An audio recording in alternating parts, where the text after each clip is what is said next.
get a feel for is the community improvement districts and what their plans are. So one of the key areas in South Gwinnett is Jim Brooks, who's executive director of the Evermore CID.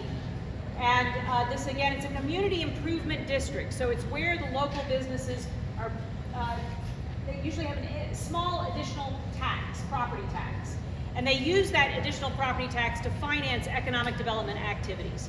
So I'm going to turn it over next to Jim Brooks with the Evermore CID to talk about the vision there. Thank you so much for being here. Most importantly, thank the Congresswoman who has taken the time to be here with you all. But you are a critical piece to hear about what we are doing as a community improvement district. We have about 6 CIDs in Gwinnett County. There's a total of 34 throughout the metro area. And those CIDs try to parlay that money that our property owners, not your taxes, but the property owners agree to tax themselves, called a self-taxing district. And that's how you see things like the yards being cut, the sidewalks being installed, the edging, the trash receptacles out there. But we also do little things that you probably have noticed. Things like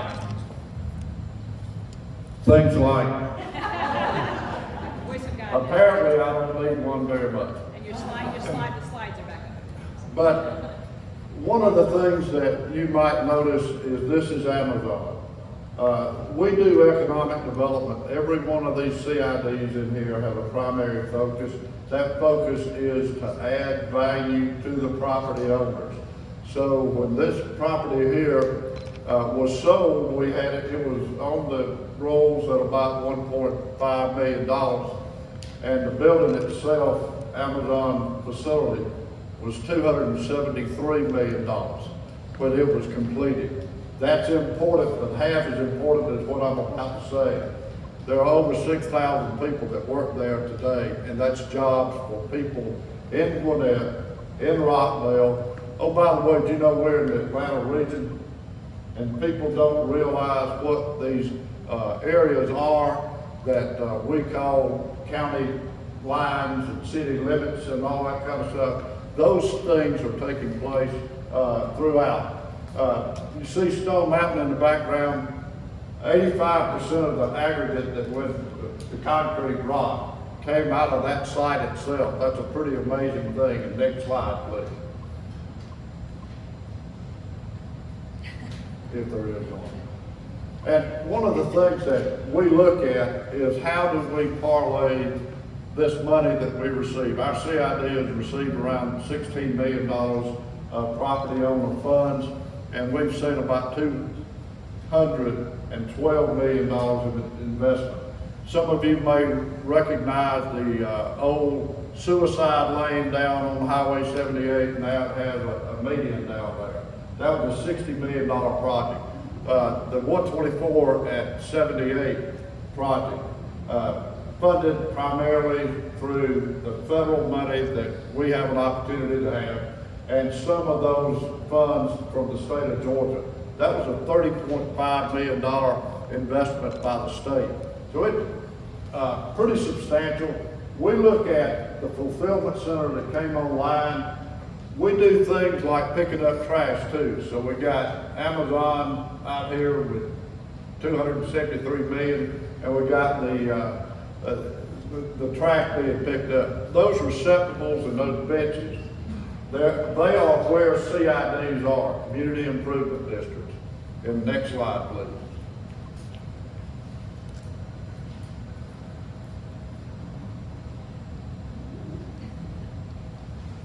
This is the gateway, as Charlotte Nash called it, the southern gateway to Gwinnett. When you come out of DeKalb County, that's the flyover bridge at 78, right at the county line, DeKalb, Gwinnett, Stone Mountain in the background.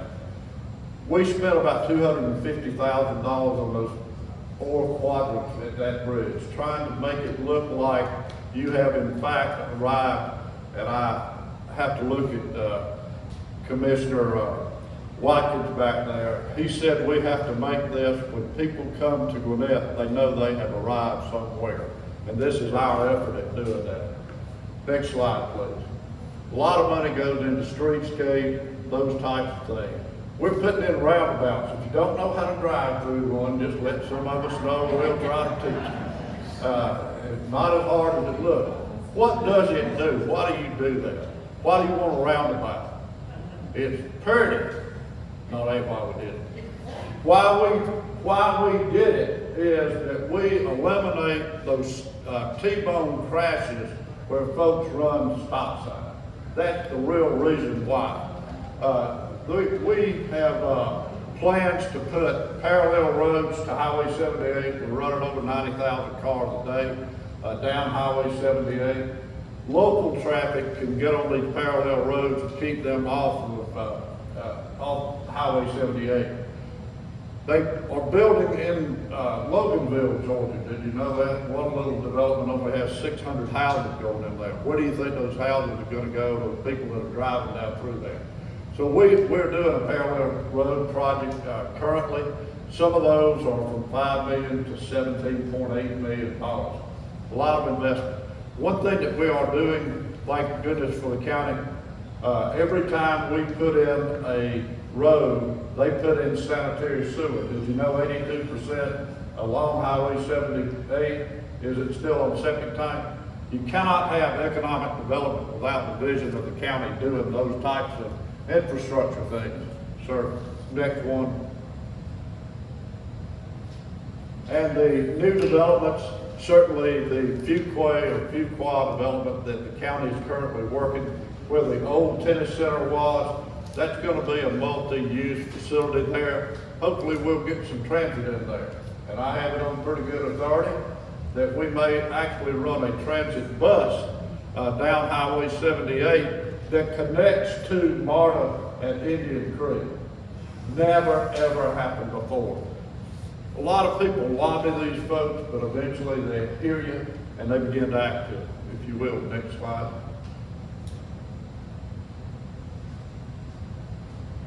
And these are some of the opportunities that are still left out there. Our development in this county really started down on the south end of the county as DeKalb moved into Gwinnett. These buildings now have outlived their useful life, and they in fact are less expensive than the land itself somewhere else. So we're looking at redevelopment opportunities, and those are just a few of the slides. By the way, the bottom left one's already sold. So we try to promote that. And the next slide, if you will.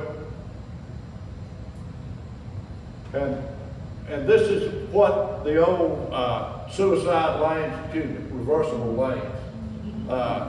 That's what it used to look like. And if you go to the next slide, you'll see a significant change. This is when the median went in. As soon as we get to the next slide. And that's what it looks like today. I'm very pleased to say that GDOT has announced to the CID that 7.5 miles, 6 lanes of traffic is scheduled for resurfacing. They're so daggone smart. They're putting an extra 3 inches on the outside lanes to accommodate the number of combination trucks. What's a combination truck? 18 wheelers on that outside lane. So we're going to put things in there that allow us to actually control the lights when there's an 18-wheeler coming up there. Next. And now, Joe Allen, the infamous Joe Allen, who graduated from Mercer University. So does somebody else here. Joe here, thank you. Good evening. Oh, come on, y'all. You're in Gwinnett County. Good evening. Oh, that was just pathetic, I would have to say. But I'm Joe Allen. Actually, these are my stomping grounds. I grew up here, went to Camp Creek, Trickham, and good old Parkview High School. So it's good to be back here in the Lilburn area. But I want to share with you about another CID, actually the second CID that was formed not too long after the one there at Evermore was formed several years ago, and that's the Gwinnett Place Community Improvement District. And we are those 2,000 acres that surround, yes, Gwinnett Place Mall. Next slide. And I want to point out, I put at your seat some information about the CID. There's a paper that looks a little bit about like this, and it talks about the numerous intersection improvement projects, the interchange projects, and other things that we've done in partnership with Gwinnett County, the state of Georgia, to make things happen within those 2,000 acres of greater Gwinnett Place. We've worked over the years to put in close to 16 miles of sidewalks. Why is that important? Because people walk in that area. I see it every day, people walking to the McDonald's, to their job at Red Lobster, to their job at Chili's. I'll tell you a story about Miss Rosa, who works at the McDonald's there on Venture Parkway. She would take the bus, have to get it all the way up to Steve Reynolds. She'd walk all the way down Venture Drive about 7 o'clock every morning to get to her job at McDonald's. And then every evening about 3:30, you'd see her walking all the way back up there. And there were no sidewalks. But several years ago, when we put in a roundabout with a partnership with Gwinnett County, we also put in sidewalks, also put in lights. And you know what, right now, Miss Rosa is very happy. She'd love to have that transit stop a little closer to the McDonald's, but she now has safe, lit, well-maintained sidewalks. CID is also very involved in things like picking up the trash. Every year we pick up about 50 tons of trash. Since the CIC started doing that, we've removed over 475 tons of trash from the 10 miles of roadway and the 2 interchanges in that area. Because keeping the area looking good makes the area safe. We also have a community patrol that's out 7 days a week, 7 a.m. to 1 a.m., and they're ambassadors. They're there to give people directions, help people with jump-starting their car if the battery dies. And we've also been a leader with our other CIDs in putting in block safety cameras, which have had an enormous positive impact in keeping that area one of the safest places in Gwinnett County. Actually, the police call it a game changer because of that investment by the CID. I don't know if we got the video to work or not. Okay, we're gonna try it. There we go. So y'all look at the video versus this ugly face.